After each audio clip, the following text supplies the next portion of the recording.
وأيام بأيان وأيام وناكسن ودرارة سويا الكفان له كل فاقين هاي تاسو دليا دبد بددكين ودبالده كسو دويان goobaha xafladaha ama samarinada xaafadaheena meeshii aad martid ba waa ayaanta ishaadu qabanayso fariimo muujinaya wacnaanta maalintani leedahay waa maalinta aad arkaysid madaxdii waddankeena oo ubax dhigaya taalooyinka kuwii soo halgamay taariikhda galay dhismaha dhagaxtuur waa dharaarta si gooniya dhaayaha loola raaco ee SYL xaawataako ama Sayid Maxamed taalooyinkoodii lagaag dhawaado daljirka dahsoon waa subaxa barbaarteenu sawirwadaa ku ahaadaan ee hoboladuna hab riwaayadeed iyo heeso doorkooda ku muujiyaan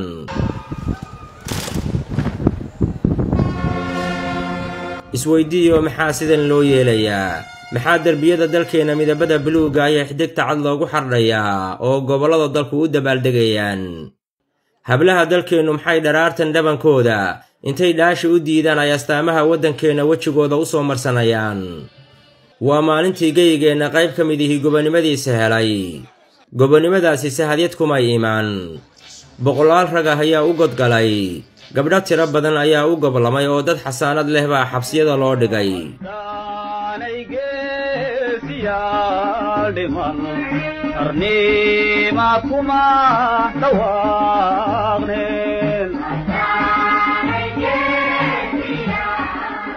qof walbaaba xeelad buu xorriyaddeena ku raadiyey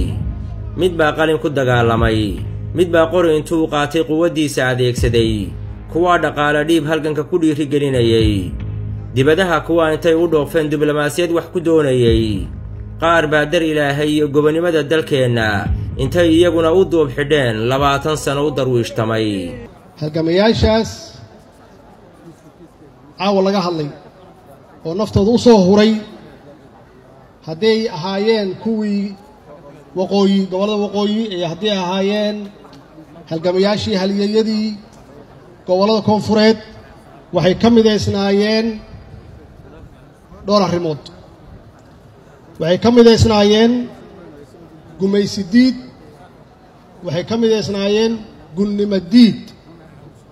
waxay ka midaysnaayeen quursi diid in qofka Soomaaliyeed uu ogolaado in laga sarreeyo in dawladihii Yurub ay ku heshiiyey inay Afrika yimaadaan bacdama ay midaysnaayeen iyagu ay ku midoobeen inay Afrika yimaadaan oo u qaybiyaan qabiilo iyo dhaqamo iyo diimo ay u qaybiyaan oo ay muujiyaan inay ka sarreeyaan ummadaha Afrikaanka ay u yimaadeen waxaa diiday halyeeyadeennii waxaa diiday halgamayaasheenii ayaa diiday waxaana mideeyey kuwii gobolada waqooyi ee wadaniyiinta ahaa iyo kuwii gobolada koonfureed ee wadaniyiinta ahaa waxaa mideeyey inay diideen gunnimo inay yidhaahdeen Soomaali gun ma aha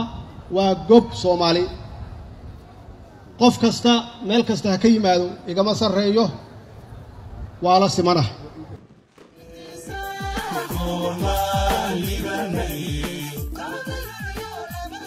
waa jeerkii Juun 26 iyo Juulaay 1 labadii dhinac ee xoroobay inta la mideeyay dabadeedna la dhidbay Jamhuuriyad Soomaaliyeed muqdisho madasheena laga dhigaye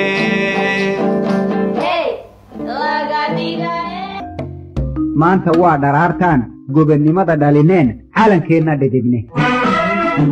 عليهو هادعين هديلين عليهو هادعين هديلين وليغا ديسنو xusuus awgeed waa yeelkii waagaa joogay waa ayaanta ishoodu ilintu isku soo taagto ee sidii dhallaankii ilmadu ay tibiq ka tidhaahdo waa maalintii u horeysay ee tirsiga dawladnimadeennan 59 jirsatay ay soo bilaabatay oo waa habeenkii Muqdisho ay martigelisay kumanaanka Soomaaliyeed ee cidhifyada arlaayiga dalkeena ka kala yimi 7 dal oo duwalka caalamka ka socda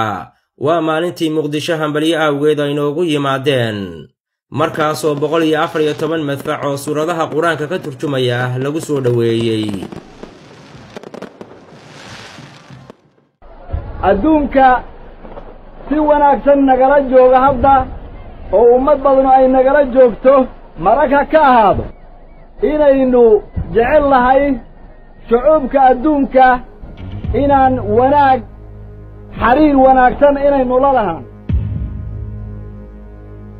aadan cabdulla cismaan waa dharaartii uu Soomaalida horteeda hor yimi oo dhagahooda maqashiyay dhawaaqii xorriyadda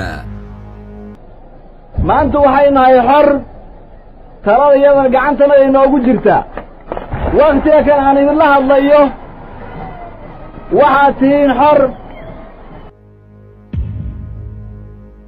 inkastoo samaan dheer uu ka soo wareegay wakhtiga misna weli aadan waa astaan qaran oo quluubteena ku qarsoon sawirkiisuna waa ka suran xafiiska madaxweynaha wadajir iyo walaaltooyo iyo halgan loo dhan yahay oo dhinacyada la isku hayo ayay awoowayaasheen ku gaadheen dhabada xorriyadda aynu maanta ku taamayno mar kale ayaynuna wadajir iyo wada socod dib ugu dhisi karnaa kuna difaaci karnaa dalkeenna 59 sano ka hor yaa aabbayaasheen dhulkay ka qaadeen midnimadii soo celiyeen dadnimadeen iyo sharafkeen iyo karaamadeen dib u soo celiyeen anuu diyaar waxaan u ahay inaan taariikhda ku galo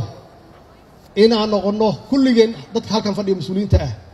oo aanu kula dardaaranno dadka waalaheenna reer waqooyiga ah ama Somaliland inaan ka tagno taariikh caruurteenna uga tagno mustaqbal wanaagsan caalamka aan la jaan qaadno annagoo mid ah maxaa yeelay annagoo mid ah oo midaysan yaan la tartami karnaa caalamka dhinac walbaba hadday noqoto dhaqaale hadday noqoto horumar iyo hadday noqoto siyaasad laakiin annagoo kala dhantaalan annagoo kala maqan waxaan ku dambaynaynaa caruurteena sidii hadda ay yihiin inay qaxaan qaxootiye ay ku jiraan badda ay ku baaba'aan xoogaa siyaasiyiina ay ka faa'iidaan anuu ma rabo siyaasigaas inaan noqdo anuu waxaan rabaa siyaasiga Soomaaliya u horseeda horumar siyaasiga Soomaaliya u horseeda midnimo siyaasiga Soomaaliya u horseeda barwaaqo siyaasiga Soomaaliya u horseeda wada shaqayn guud ahaan gudaha Soomaaliya iyo dawladaha dariska iyo caalamka qof kasta oo Soomaaliyan waajib ayaa ka saaran inuu ka shaqeeyo midnimada Soomaaliya